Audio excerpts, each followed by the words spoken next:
Welcome to Prism Cat Books. I'm Steph Shangra. This is Moonblood Meetings, Chapter 3. Well, the first half of it. It's rather a long chapter, so we're going to split it in two parts.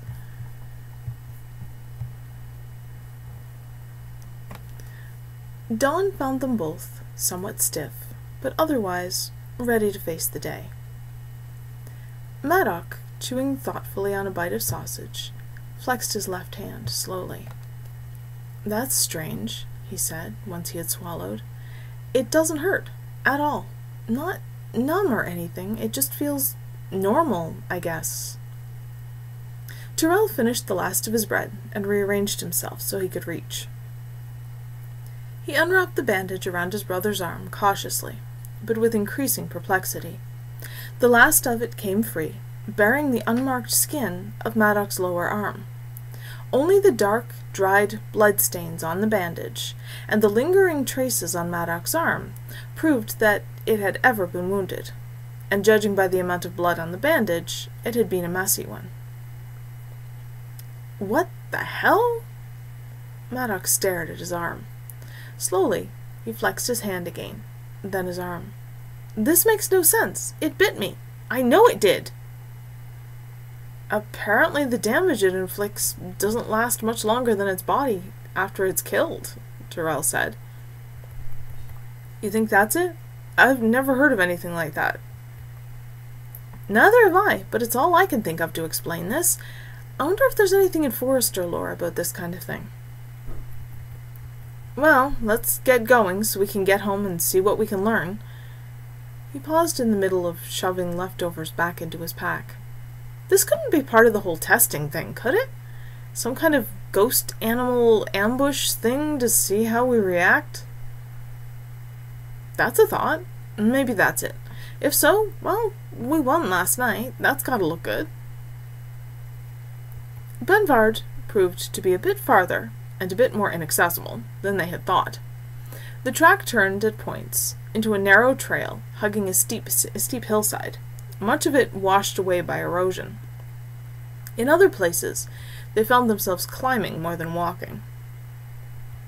Finally, they stopped to consider the palisades of Benvard, and the gates, or rather gate, since one half lay on the ground, and the remaining one was somewhat crooked on its hinges.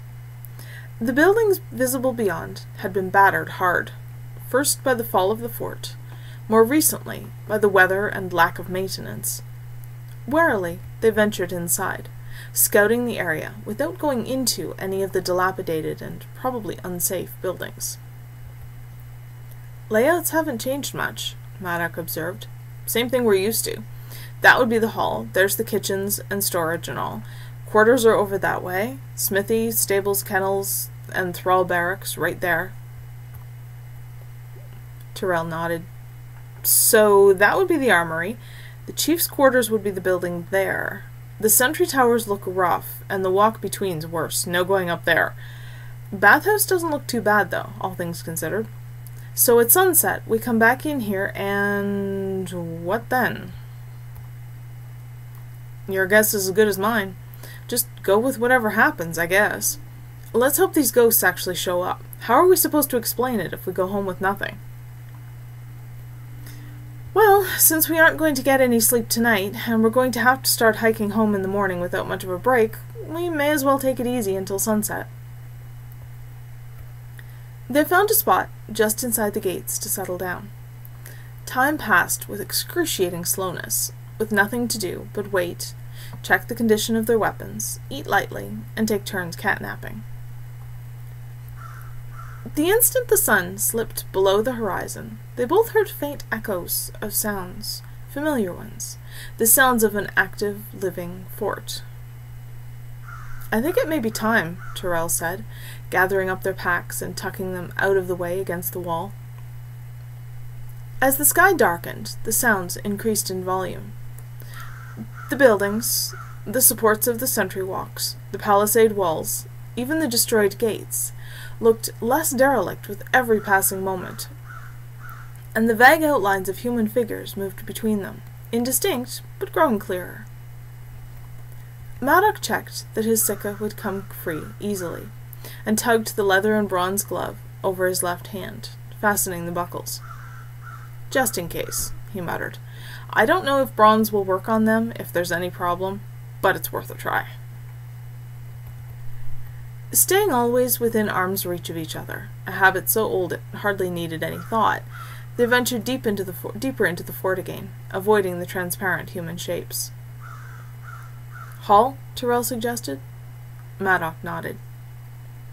The main doors of the hall, which by daylight had been decaying and scarred by axe and fire, were now intact. Tyrel removed his left hand from the hilt of his smaller guitar and pulled one door open. Voices, laughter, the rattle of dishes all greeted them. Apparently the warriors of Dunnval were having a meal. At the far end, at the row of tables that ran crosswise to the rest, was an imposing male figure, more solid-looking than the rest, who laid down his knife to watch them. "I think that's the chief," Tyrel murmured. "He's the first one to actually see us, too. Well, I suppose we'd better go pay our respects or something." Silence fell as they passed the tables of the warriors, more and more half-visible gazes focusing on them. Tyrel felt the back of his neck prickle. He hated having anyone of unknown intent behind him, even though he knew, beyond any doubt, that Madoc would leave him to deal with the ghostly chief, and would keep all his own attention on watching their backs. Tyrel stopped a short distance in front of the chief, and sketched a cautious bow, never entirely lowering his gaze. "Sir?" Madoc took up his usual position, at his left and just behind, having echoed the bow. "Give your name and business," the chief said. His voice had an odd resonance to it, a strange thinness even though it was perfectly clear. "I am Tyrel of Dunnval. This is my shieldmate, Madoc. My father is chief. I'm his eldest legitimate son, and he sent me here for your approval as heir to Dunnval. You bring into my very hall someone who is not human, and you expect my approval." Tyrel blinked. "I'm sorry, I don't understand. The foresters are human, and Madoc's only half, anyway." The chief made a dismissive gesture. "Of course they are, and their so-called magic is trivial. That is not what I mean. You brought here, and call your shieldmate, an abomination." The chief rose to his feet, fists resting on the table. "And you have the nerve to seek my approval to lead a fort." "Madoc is my brother. What are you talking about?" "Rel," Madoc murmured. "Amarog." "We were attacked last night by some sort of spirit beast that bit my brother. Could that be what—" The chief cut him off, his voice cold and flat and remote. "Kill them." There really wasn't any need to formulate a response to that. They were hugely outnumbered, and Tyrel discovered in seconds that while their weapons could deflect those of the ghost warriors, they couldn't wound or kill the attackers. The ghostly weapons connected, never drawing blood, but leaving pain and weakness where they scored. They were closer to the door to the kitchen than to the main doors. They fought to reach it, desperately blocking attacks. Tyrel pushed Madoc through and slammed the door, and together they dragged a heavy table in front of it. The kitchen was deserted. At least the ghosts of the fort's thralls weren't trapped here after death. They paused by the far door. "They're going to come through that any minute," Madoc said. "We have to get out of the fort." "Make a run for it," Tyrel panted. "We can't stand and fight. Out the door and run for the gates. Don't stop." Madoc nodded, laid his gloved hand on the handle of the outer door. "Ready? Go." At least outside they had more room to maneuver, although the ghost warriors still swarmed them. "Just push through them," Madoc shouted. "They can't actually stop you, just hit you." That turned out to be true.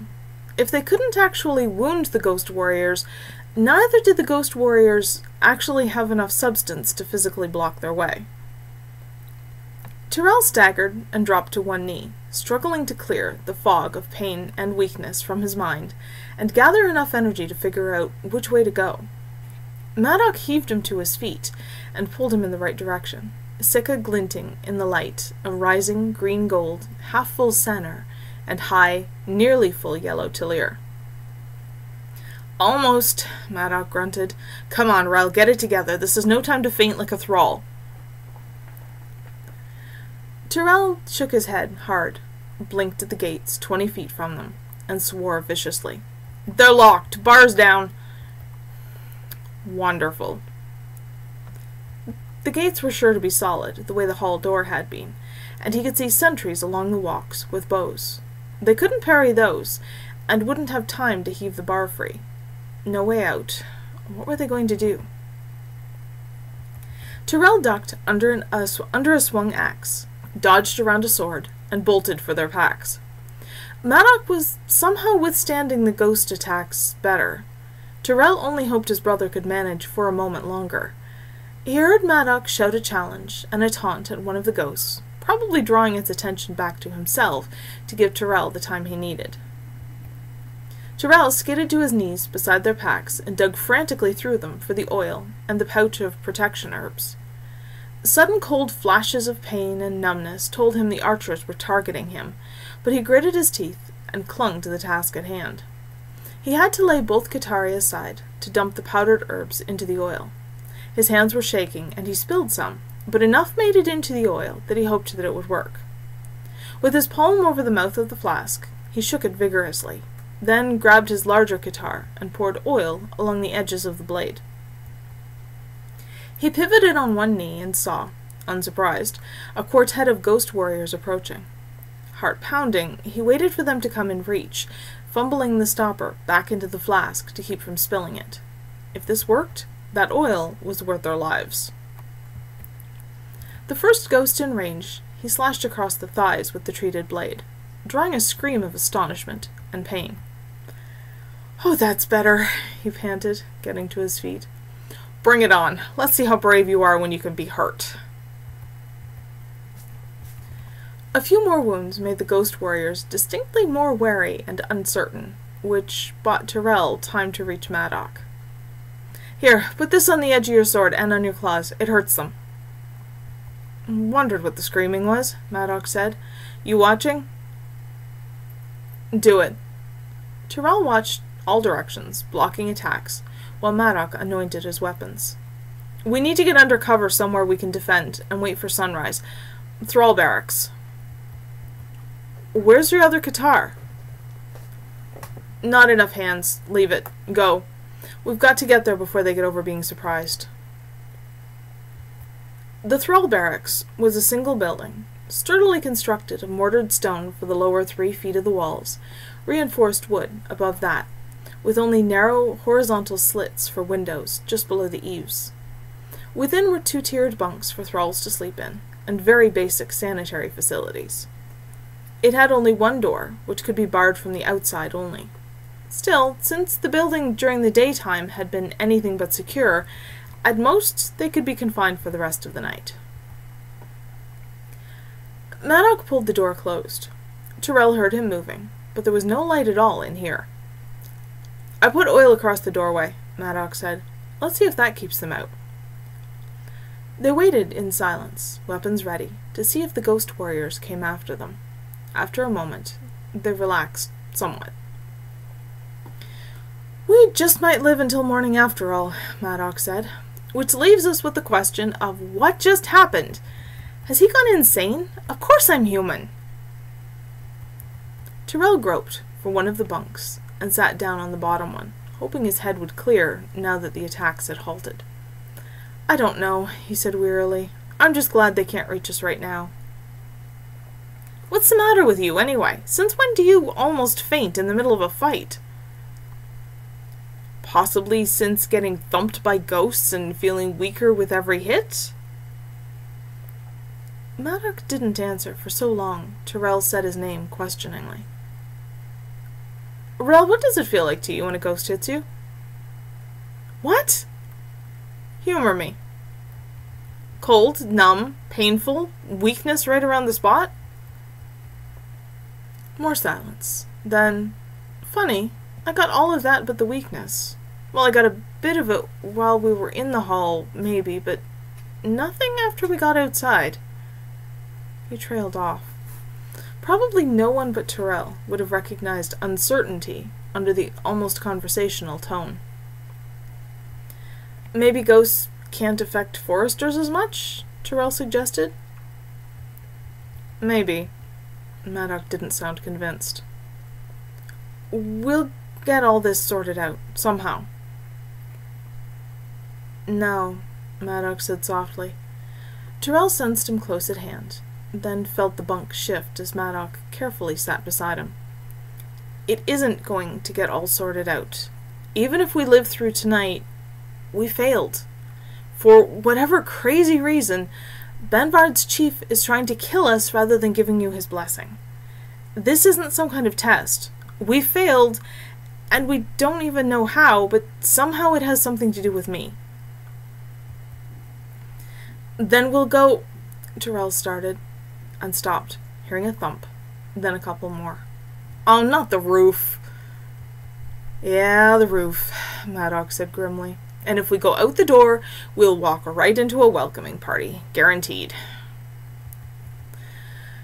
Give me the oil so I can do my knife and make sure there's still enough on my guitar. They won't be able to make a very large hole. Let's see if we can welcome them when they come through. As best they could in the darkness, freshly oiled weapons at the ready, they tracked the multiple sets of footsteps on the wooden roof. Prybar, Madoc whispered, when someone above grunted and Wood groaned. Moonlight trickled through the hole, and, less completely, through the ghost warrior who had just pried loose a roof board. A second board followed, and the ghost looked downward, scanning the interior of the building. Madoc lunged upwards with his sikha. The ghost warrior yelled in pain and fell away from the hole. The prybar clattered down into the building. Cautiously, Tyrel picked it up. It felt solid, though cold, and seemed to be simply a bar of heavy bronze flattened on one end. He tapped it against a bunk, and it made a satisfying thunk. I wonder if something of their own can hurt them. Worth a try, Madoc said. Better reach than your knife. Shadows moved between them and the rectangle of open sky. Back, Tyrel murmured, before they drop anything on us. Sure enough, archers peppered the area below with arrows. Tyrel and Madoc stayed back, out of reach, crouched and sheltered behind bunks until the hail ended. There appeared to be an argument going on up there. Maybe the ghost warriors were reluctant to expose themselves to any more pain. No wonder they fell, Tyrel thought scornfully. Do you feel anything? Madoc whispered, close to his ear. Worried? Tired? Opposite.